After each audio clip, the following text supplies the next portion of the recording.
Hello everybody! It's a late start to my day. It's around noon and I basically spent the morning snuggled with the cat in bed, trying to just recover from my cold. I feel a whole bunch better than I did yesterday and I'm ready to get started. I've got a bit more work to do to get this window into place. I've also got to do some stuff with screws, screwing in the pieces of wood for the wooden frame. But I'll do that stuff later. I'm quite eager to get started on the carpentry. So I'm going to head into the polytunnel, which is currently a cluttered disaster zone. And I'm going to try to clear some space to work in there because though it's not raining too hard right now, it's supposed to start raining pretty hard fairly soon. So let's go investigate the situation in the polytunnel and see if I can make a little spot for myself to have a little workshop.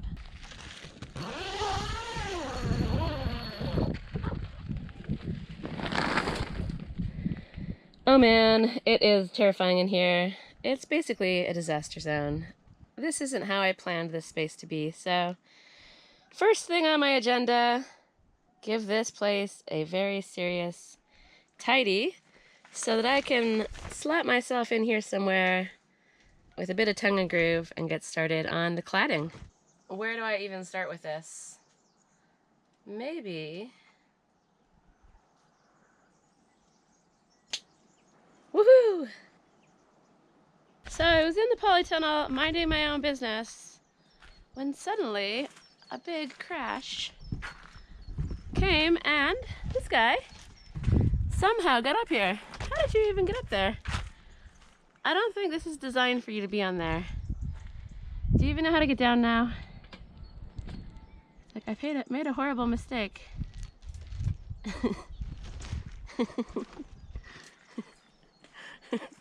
I don't want this to become a habit, do you hear me? So what are you gonna do? You're gonna just hang out up there? Do you need help getting down? Is this gonna collapse? I mean, you're not very heavy, but you're not heavy. All right, you can stay, but I don't really fully approve. Are you okay? You just give me a little meow if you need help getting down, okay? And please don't fall through the polytunnel. Do you like it up there? What can you see? What can you see? What is it? Ouch. Okay. All right. You're excited. You just stay there then. I guess this is the cat test. So far the V-War polytunnel has survived the cat test and the crazy storm test. The cat test is still underway though, so I'll let you know how this turns out. You're seriously gonna try to crawl in there? Come on, come down. Come down. Come on. Do you want me to rescue you? Do you want me to save you? I'll save you. Let go, let go, let go, let go, let go. Okay, okay. Yes, all right. Okay. He's down, safe and sound. And the polytunnel seems to have survived the cat test.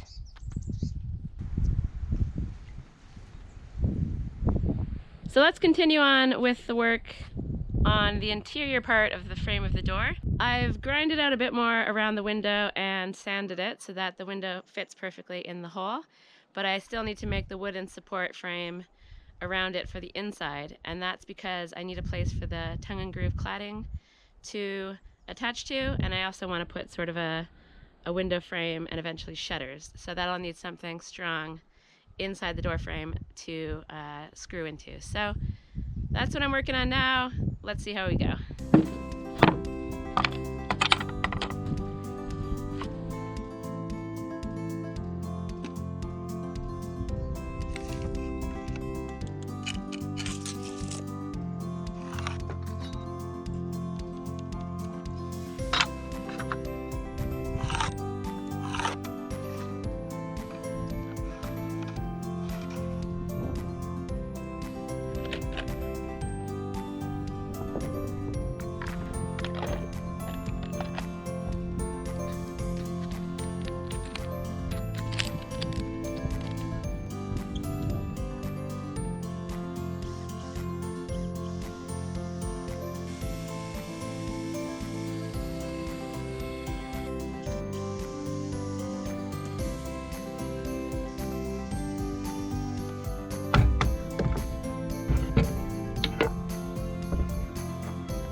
Okay, here's the weird thing I made. Let's go hold it up to the back of the door and mark out the last cuts I need to make. I still have to grind off these little bits here for this to fit, but I'm trying to figure out how much I have to cut off here and here.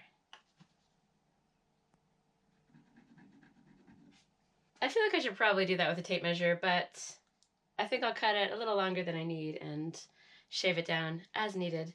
So my camera battery is almost dead. I'm gonna cut these off camera. I'm gonna grind this stuff off camera.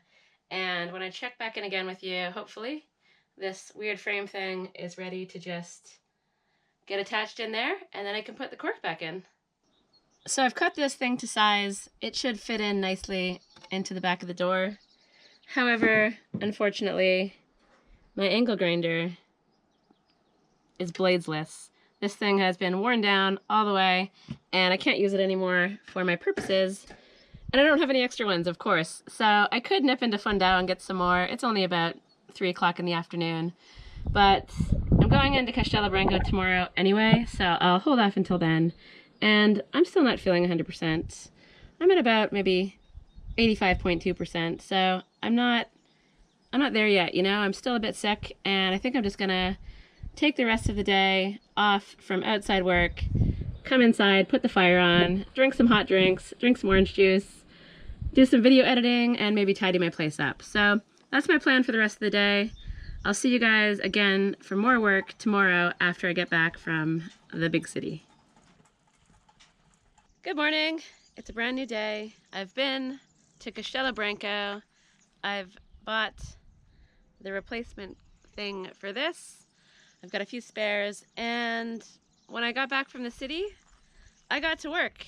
I actually ended up doing a whole bunch of stuff, and I'll show you all the work that I did. But first I just wanted to chat about the reason I was in Castelo Branco, because I had some very good news after some frustration.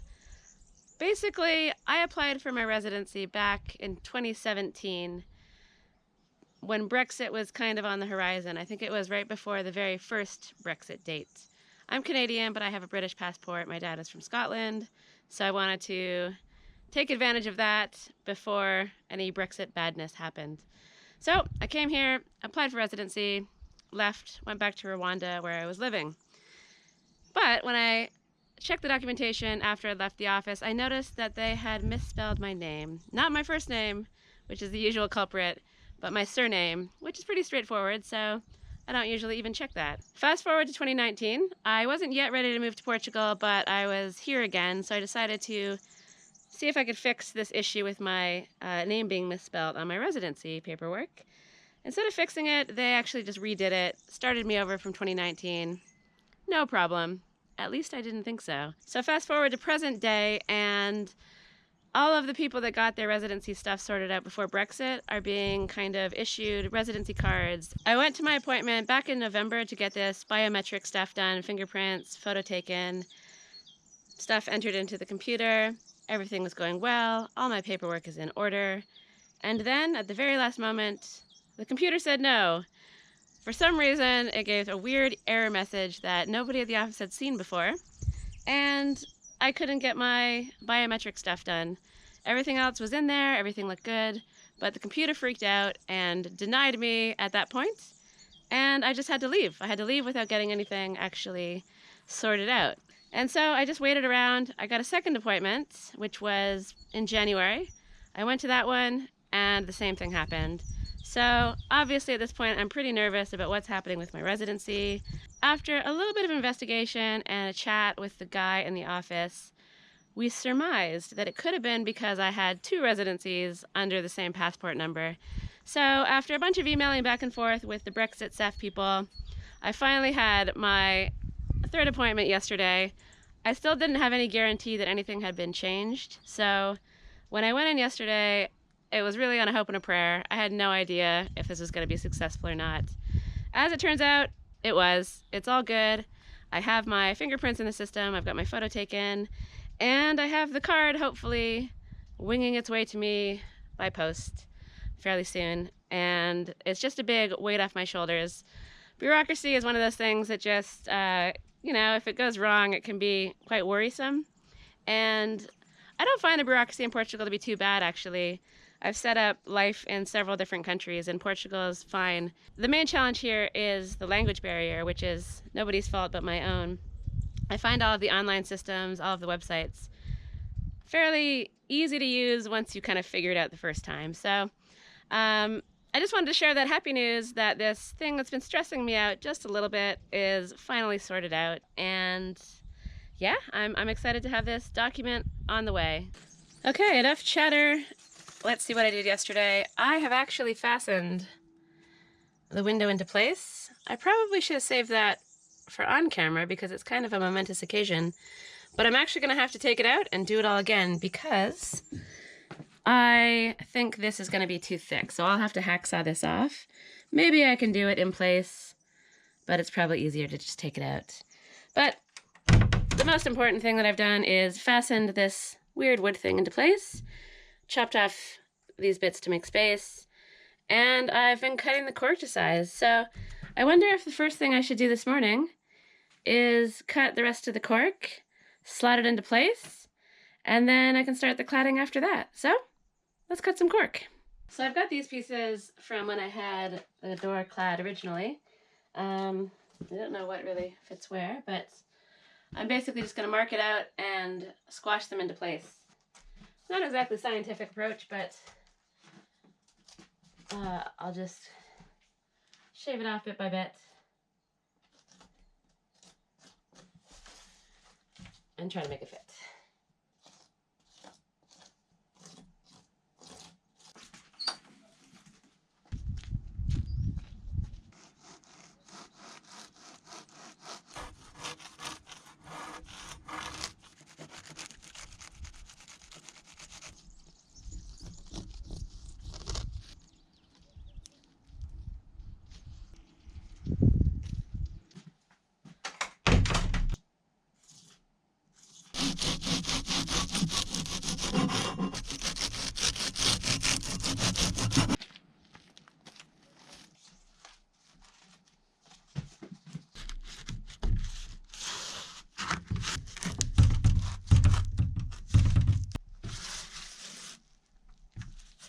So that's cork. I've got a little bit more work to do to finish that off, so I'm just going to crack on with it so I can move on to the cladding. If you want to see more about putting cork in the back of the door, I've got some cork fun in the video up there, so check that out. Okay, the cork is in just in time for winter to be over. I think that looks really, really cool. I'm really happy with it. However, I'm also very excited to not be looking at the cork. I want to be looking at cladding instead, so let's get started on that. Unfortunately, I have some sad cladding related news to report. I am not happy with this tongue and groove that I bought. Let me show you why. So the tongue and groove is sold wrapped up in packages. I had to get it chopped up to fit in my car, but it's very difficult to tell just by looking at the front what it's gonna look like, I guess. Well, maybe it's not now that I know what to look for, but this is not what I was expecting it to be, and I'm not happy. Let me show you the problem. The problem is that this tongue and groove has a massive space in between each piece of wood. It's just the way it is. The groove is quite small, the tongue is quite big, and that might be a look that some people want, but it's not the look that I want, and it wasn't what I was expecting. I have some experience with tongue and groove, not a lot. I didn't know this kind of stuff existed, so I didn't know to keep an eye out for it. I think this is actually designed for use on a ceiling, and maybe I will use it on a ceiling. I'll use it for something else, but I don't really want my door having big spaces like that. It'll make making the trim a bit more difficult, and I just don't really think I like the look. So I'm back to the drawing board, and I was a bit discouraged yesterday because I really wanted to push forward on this, and I didn't want to have to go back into town and get more tongue and groove. However, I do have some that sort of this low-grade quality tongue and groove. It's been sitting in my kitchen for a million years.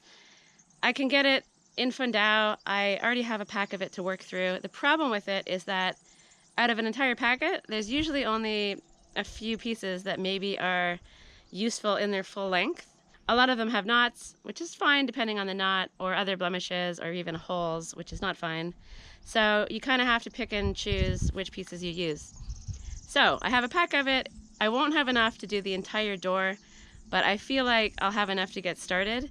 And so what I'm gonna do is get the packet out, have a look through it, lay it all out, find the pieces I can use, and also cut everything to size, measure everything to the height of the door, and just basically prepare everything, glue together what I can, fasten what I can, and also linseed oil it. So I don't think I can get all of that done today. This video is definitely going to be a three-parter. I still have shuttering to do and trim and all kinds of little things as well. So, you know, it's a change of plans, but let's get this tongue and groove out and see what I'm dealing with.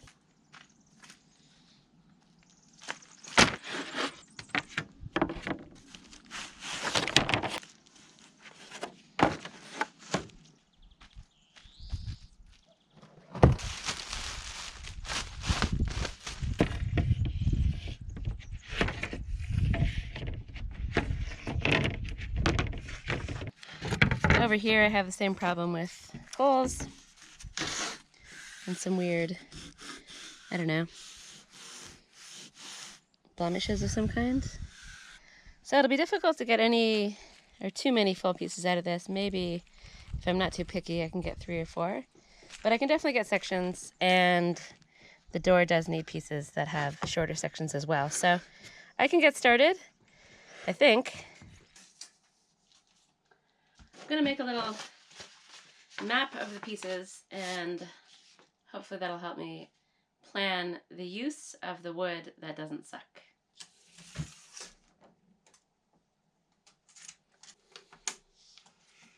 So I've made some measurements.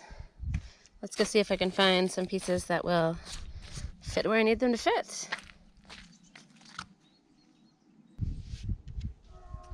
So this one's probably good enough to be a full piece. Maybe I'll start by separating that out. No. Reject. Reject. I don't know, maybe this one will be okay. It's got these weird marks, but I don't really know what they are, and they don't look terrible. That's a maybe.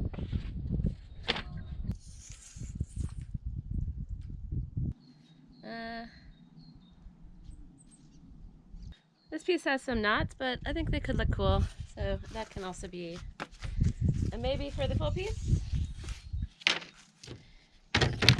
No, no, no. And I actually don't mind the knots on this one, but it's got a big chunk missing here, so also a no. So it looks like I only have 3 pieces that might be suitable as full length. Okay, gives me a starting point anyways. And so probably the most important thing is figuring out how many pieces I actually need to span the width of the door. I'm going to run the pieces vertically. I just think it looks better, at least for me. I think it'll look better in my house. Could probably make my life so much easier by doing them the other direction, so I could use shorter pieces, but when have I ever tried to make my life easy? So I'm just going to stick with what I think will look the best, therefore making my life a little bit harder in the process. So how many do I need? So 90 millimeters. Okay, so each one of these things is 9 centimeters wide. The door is about 95 centimeters wide, and that makes my life easy because I'm going to start with the centerpiece in the middle of the door, so that that's right in the middle, and then I'm going to go out from there. So when I reach the outskirts of the door, it means I'll be cutting the pieces in half lengthways, and that'll mean that I'll have a fairly substantial size on either side. I think that makes sense. I think that'll look the best, or maybe it won't look the best. I don't know what I want.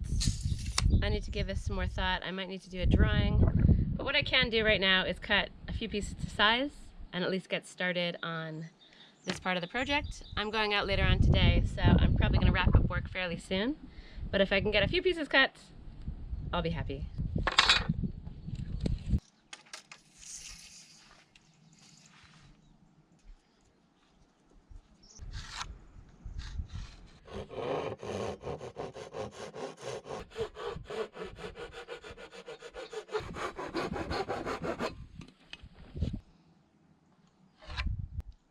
I'm just marking these quite quickly to the rough length, about 1 centimeter longer than I need.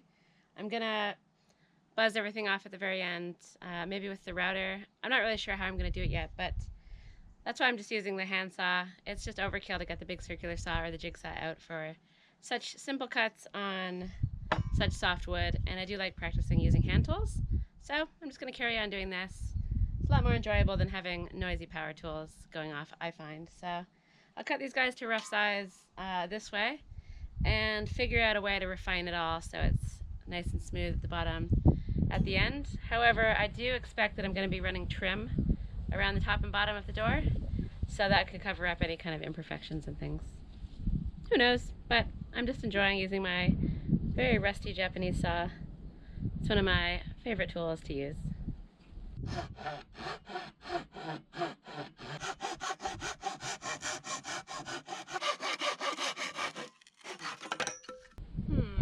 This piece seems like it's kind of bananaing that way, which I wasn't expecting.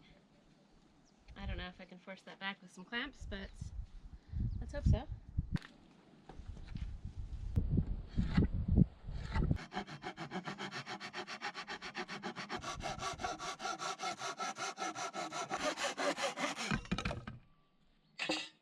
So basically what's happening right now is that I'm tired. I'm fighting the chainsaw man down there, so the sound isn't great. And I'm not exactly 100% sure what to do as my next step. I don't want to rush into this. This is the most important part of the whole door. It's the part you see. So if I screw this up in some really annoying way, especially since I don't have a lot of the material, I'll be frustrated. So I'm not going to push on today. I'll say goodbye instead from this video. Myself and the chainsaw man say goodbye. There will be a part 3. I don't know when it's going to come out, but it will hopefully involve finishing the cladding. It'll definitely involve that, and hopefully also involve making shutters and making a little grate for the air bit at the bottom of the door, the vent, also known as an air bit, apparently. So I'm kind of fighting against the chainsaw man to speak, but goodbye. I'm losing the fight. Goodbye from this video. Thanks for watching. As always, please leave me a comment if you have any questions or just want to say hello. And I'll see you guys in the next video, which will probably be part 3 of the door, but I might also venture back into the shower, so we'll see. I'll find out whenever you do. So until then, thanks for watching.